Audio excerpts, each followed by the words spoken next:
Qui donc est le plus grand dans le royaume des cieux? Matthieu 18, 1, 1, 4.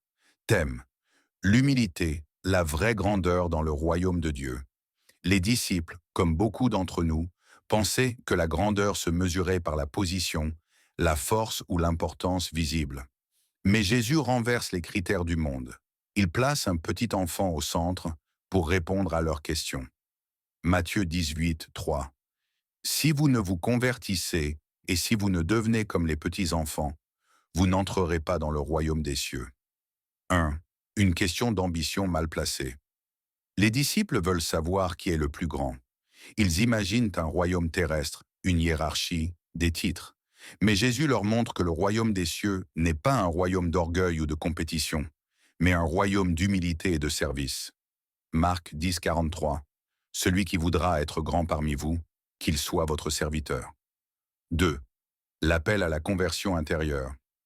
Jésus commence par dire: si vous ne vous convertissez, il ne parle pas ici d'un simple changement de comportement, mais d'un retournement de cœur.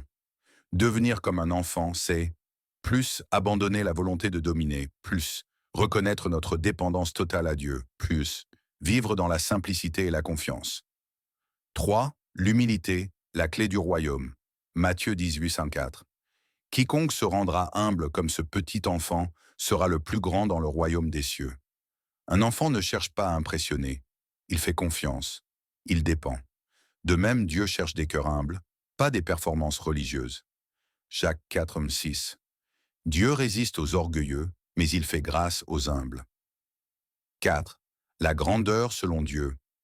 Ce n'est pas celui qui parle le plus fort, mais celui qui écoute et obéit.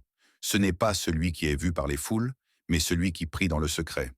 Ce n'est pas celui qui dirige, mais celui qui sert avec amour. Philippiens 2, 7. Il s'est dépouillé lui-même, en prenant une forme de serviteur. Jésus, le roi des rois, s'est abaissé jusqu'à laver les pieds de ses disciples. Il nous montre que la véritable grandeur est dans l'abaissement. Cherches-tu à être grand selon le monde ou selon Dieu? Demande aujourd'hui au Seigneur de transformer ton cœur pour que tu deviennes comme un enfant devant lui. Prions ensemble. Seigneur, je reconnais que j'ai souvent cherché la reconnaissance, la position, les titres. Mais aujourd'hui, je veux m'humilier devant toi. Donne-moi un cœur d'enfant, un esprit humble, une foi simple.